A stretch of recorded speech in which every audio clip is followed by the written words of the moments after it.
This is David, here to talk about some saltwater gear. I use just a regular tool tote like this by Craftsman that you can buy at Sears. Typically they go on sale for about $8, and as you can see I have my plastic cases inside for storing tackle, and you have all these different accessory pockets that are really handy. Here I've got some different floats, and on this side I keep my fluorocarbon and wire leaders and bottom rigs. And over here, of course, a flashlight. I like this Energizer that they sell at Walmart because it has this handy fold down leg, so it will stay in one spot when you're using it to fish at night. Also, I use a fish gripper. They're very inexpensive. You can buy them on Amazon like I did. The thing about them is this one has a built-in scale. You want to make sure that it's accurate. So what I did when I purchased this was I used a hand weight and checked the calibration that way, so I know that this one actually reads 1 pound heavier than the actual weight. Another thing I of course always use here is your waterproof case for your cell phone if you absolutely have to carry one on board with you. Moving on, I use this. This is a degorger for getting hooks out that are down deep in a fish's mouth. Sometimes the pliers just aren't long enough to get in there, especially with a larger fish.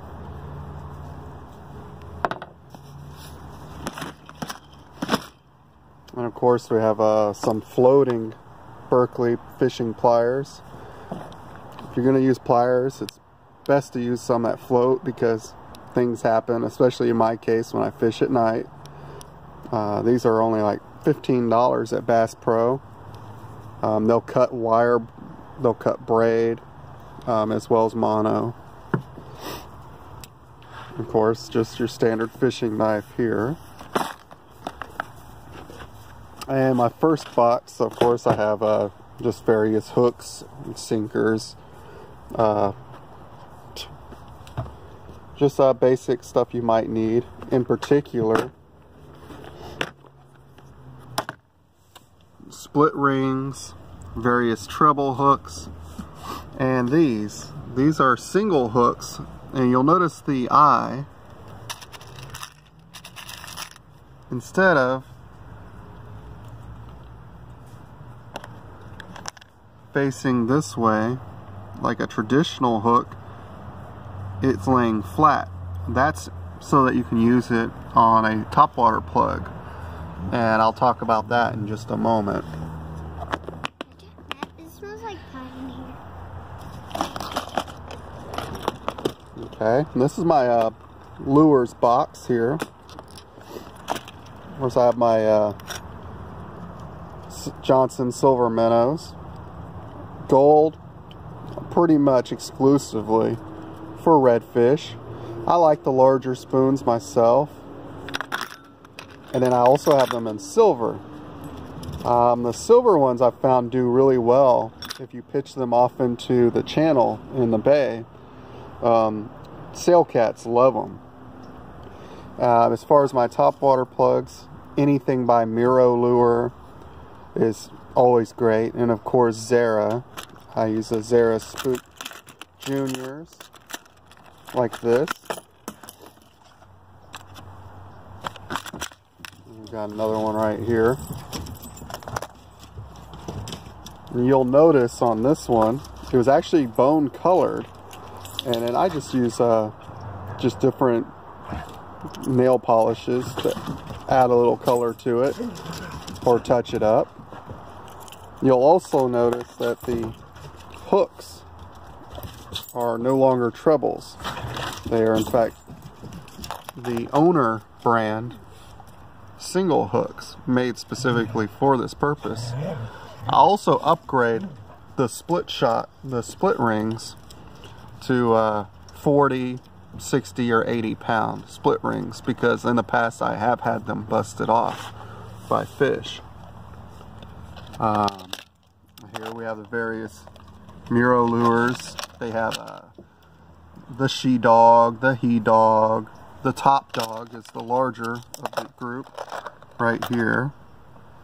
It's fairly large. This is your Zara Spook. This one is actually called a one knocker. It has one large tungsten bearing in it to make that thumping sound when you're walking the dog on the surface. Couple more top dogs here, and then some smaller top waters.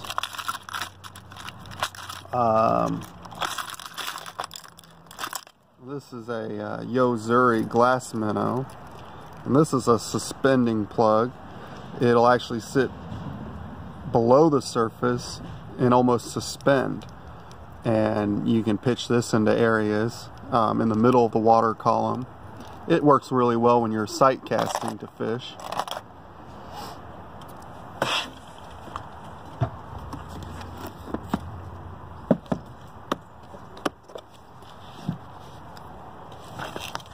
And here I have different jigs. My preference is the Berkley Power Baits, the 3-inch model like these, and my favorite size is the 4-inch.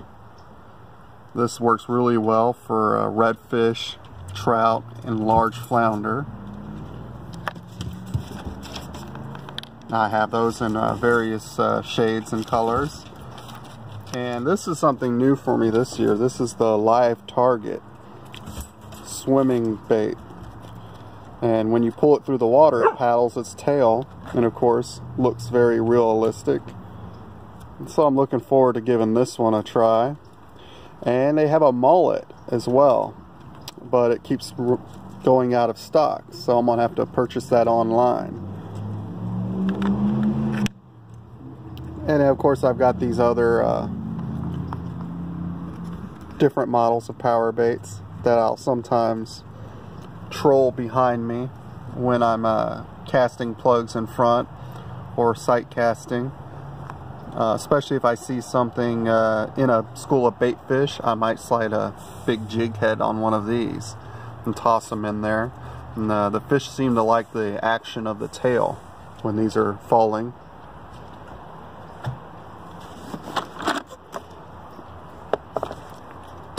And then my last box is just different bucktails, jigs, different jig heads. A lot of times I'll buy these inexpensive lead heads, like these 1/2 ounce models, and I just use spray paint to paint them all down. It's always good to have a variety of sizes based on the depth of the water and how fast you want your bait to drop. And then of course some imitation shrimp in different sizes. I've got 2s, 3s. These are the new Live Target 4-inch models. Another one I have not used yet. I'm looking forward to it though. I used to be a Berkley gulp guy, but I found that the gulps, they worked the first year they came out, and then not so much. Not any better than, say, a DOA or any other imitation shrimp. Another thing about the imitation, about the gulps, is maintenance. You know, they have to stay immersed in the gulp liquid, and they really weren't that durable. So in the long run, I think the imitation shrimp like these will serve you just as well. So as you can see, it doesn't really take a lot of gear to have all of your bases covered. I typically will only grab, say, soft baits and a topwater box and throw it in the back of the kayak before I head out. But any species I'm fishing for, flounder, reds, trouts, blues, this will cover all of that and then some. Well, that'll be the end of this video, and we'll be talking about some freshwater gear later. One quick note though before I go, a lot of guys will tell you not to use wire leader, that the fish can see it. I used to always use wire before fluorocarbon became popular, especially when I'm fishing for bluefish, because you will be changing out your fluorocarbon very often, and bluefish are not very picky. They will hit wires, anything else you throw on it. So I do use wire on occasion, and the rest of the time I typically use a 30-pound fluorocarbon leader. And rather than tying my lines line to line, I will use a swivel. You do want to buy better than the cheapest swivels. Something with a ball bearing is always good, because when you use an inferior product, that becomes the weak link in your entire rig. So, you know, drop the extra $1, get the good bearings. Good bearings will also come with weight ratings, or good swivels I should say, will come with weight ratings, and make sure it's sufficient for the kind of fishing you're going to be doing, because you don't want to lose an expensive lure and a piece of fluorocarbon because your swivel broke, especially considering how inexpensive they are. Alright, well, you guys have a great day, and look forward to hearing about your catches in the near future. Bye.